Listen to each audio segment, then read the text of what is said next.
Welcome to Map Autopsy.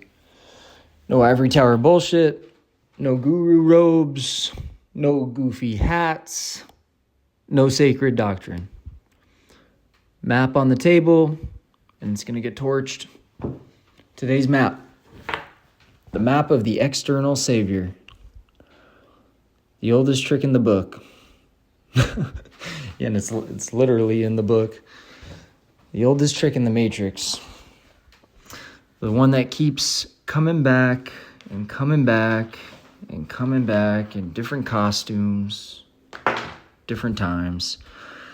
Religion, politics, science, aliens, gurus, influencers, strongmen, messiahs, revolutionaries, AI. Different skins, same hunger. Human beings do not want the truth. They just want the truth to wear a face that they can follow. And that's where the trap begins. There's an old indigenous story I've been sitting with a long time. The Creator wants to give mankind the gift of knowledge and truth. But the gift has to be hidden somewhere. Not because truth is cruel, but because if truth is too easy, mankind will not value it. So the animal people start offering places to hide the truth. So they come to the Creator, and the salmon says to the Creator, put it in the deepest parts of the ocean with me. And the Creator says, no, they'll go there one day. The buffalo says, put it in the middle of the Great Plains. The Creator says, no, man will cross the whole world and cut into the earth. And the eagle says, put it on the moon. And the Creator says, no, man's going to reach up there too. And then the mole steps forward. And the mole cannot see with normal eyes. The mole has learned to see with its heart. And the mole says, put it inside of them. That's going to be the last place they look. And the Creator said, done. That's the whole map. That's the whole damn thing. That's everything. Human beings will cross oceans. They'll conquer continents. They'll cut into the earth. They'll fly to the moon. They'll build rockets. They'll search for aliens. They'll follow prophets. They'll obey priests. They'll elect strongmen. They'll worship celebrities. They'll ask algorithms for meaning. But look inward. That's where everyone suddenly gets busy when that one comes up. Because inward is actually terrifying.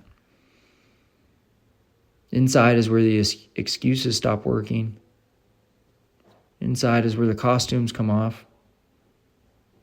Inside is where you find fear, shame, hunger, resentment, grief, lust, cowardice, love, morality, and most terrifyingly, the void.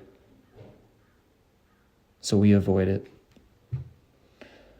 Instead of searching there, humans outsource their salvation. Give me the prophet. Give me the king. Give me the ideology. Give me the political party. Give me the scientist, the engineer. Give me the guru. Give me the alien. Give me the AI. Give me the technology. Give me anyone outside myself who can finally tell me what I am, what I should do, who my enemy is, and where the exit is. That's the map of the external savior. And to be clear, external guides are not always bad. Teachers are important. Parents matter. Scriptures can matter, depending upon how you read them. Philosophers can matter. Friends can matter. Traditions can matter. Sometimes someone else really does see something that you can't see. We need guidance. The problem is not guidance.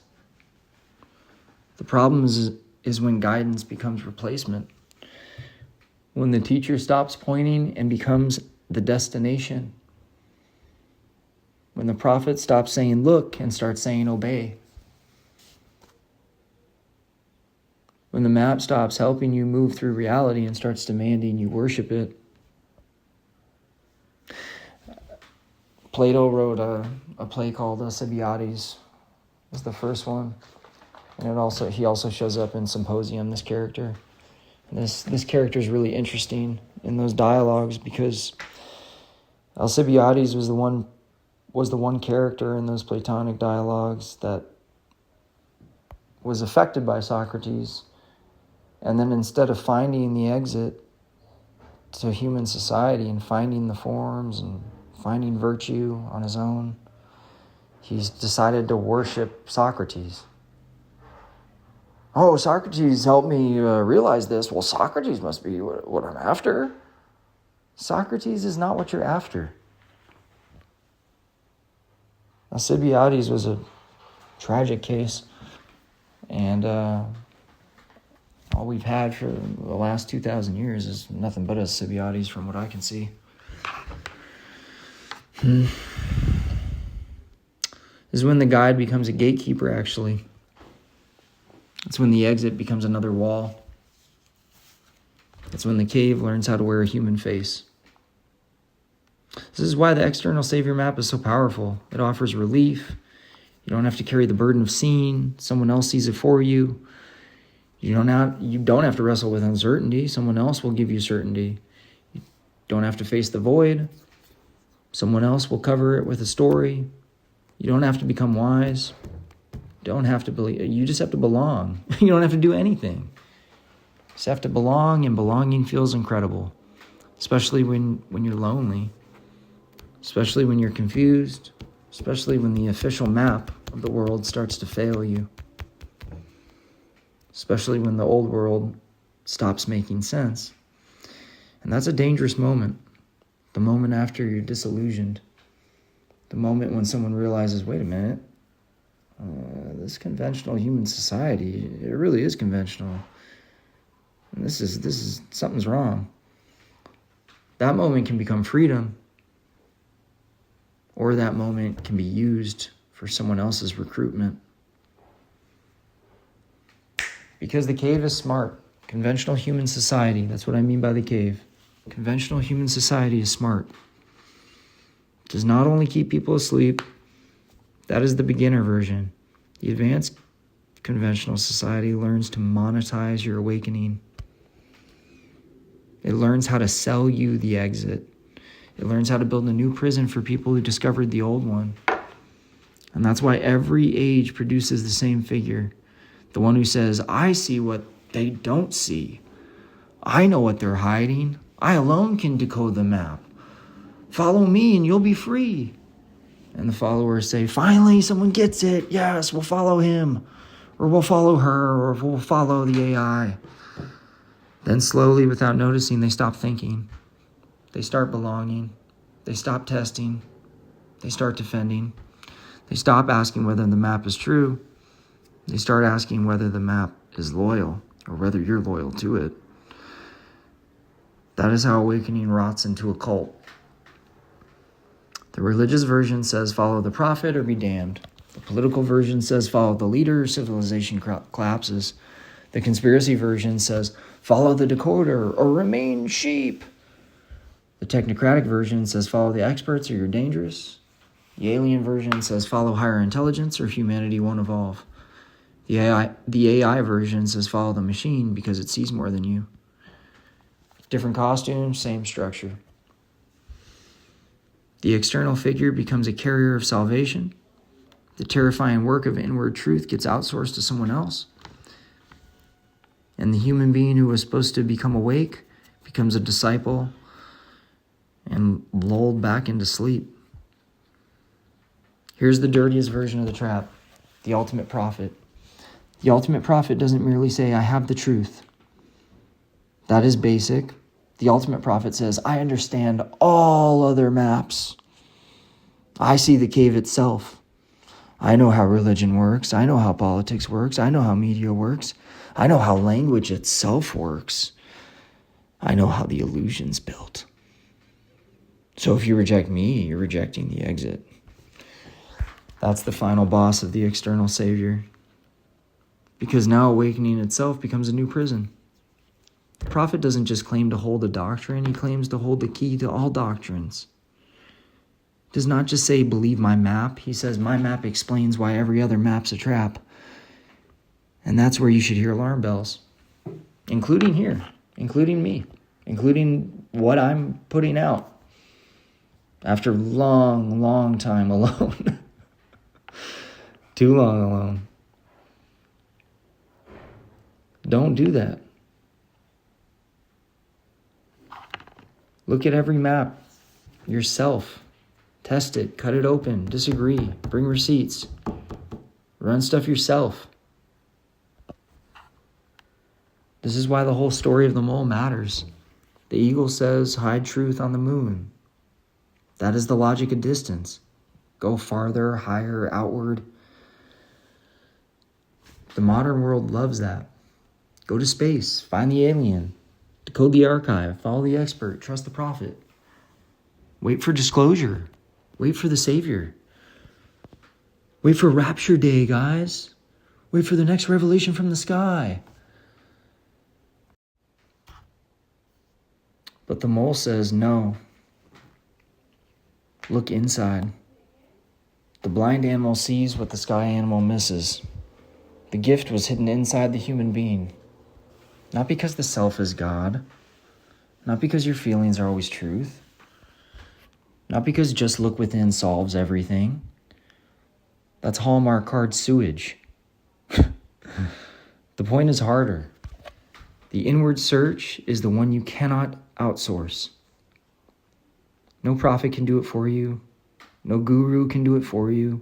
No politician can solve it for you. No alien can do it for you. No AI can run it for you. No YouTube channel can do it for you. At some point, the map has to be tested inside the living animal, inside the body, inside the hearth, inside the choices you make when nobody's watching. That is where people run, because inward truth is not content.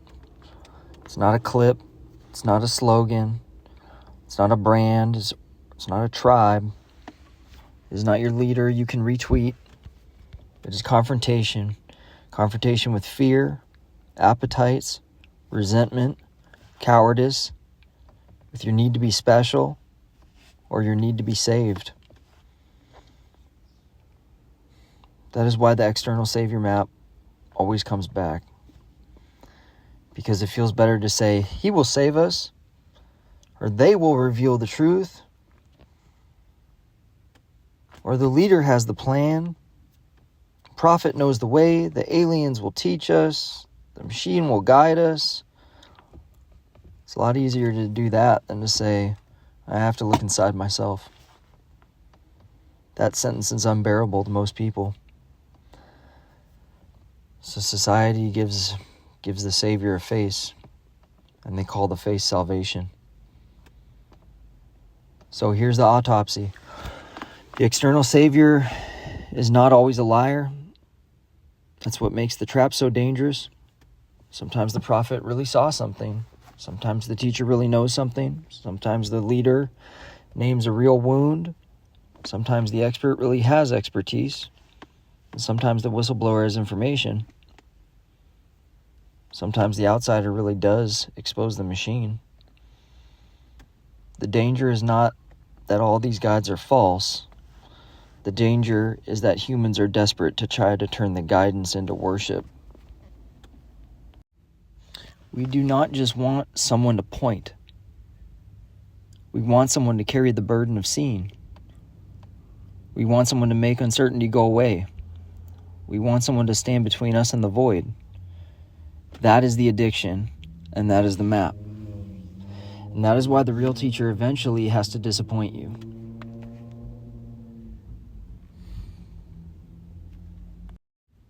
The real teacher refuses the crown. The real teacher points the way from himself, away from himself. The real teacher says, do not build a church around me. Do not become my echo. Do not use me to avoid your work. Take the tool, open the map, make the cut, and now look for yourselves. The false savior says, I'm the way. The better guide says, there is a way, but you have to walk it. The false prophet says, believe me. The better guide says, test this. The cult leader says, without me, you're lost. The better guide says, if I do my job, you won't need me. That's the distinction, and it's brutal. Because people do not always want freedom. They want a beautiful cage with better lighting. They want a savior who flatters them. They want a prophet who gives them enemies. They want a tribe that turns thinking into belonging. And they want a cave with a new soundtrack. But the gift was always hidden inside. And no external savior can enter that place for you.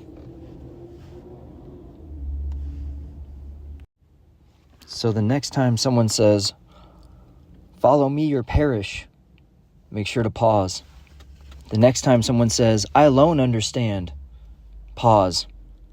And the next time someone says, everyone outside this movement is blind, definitely pause.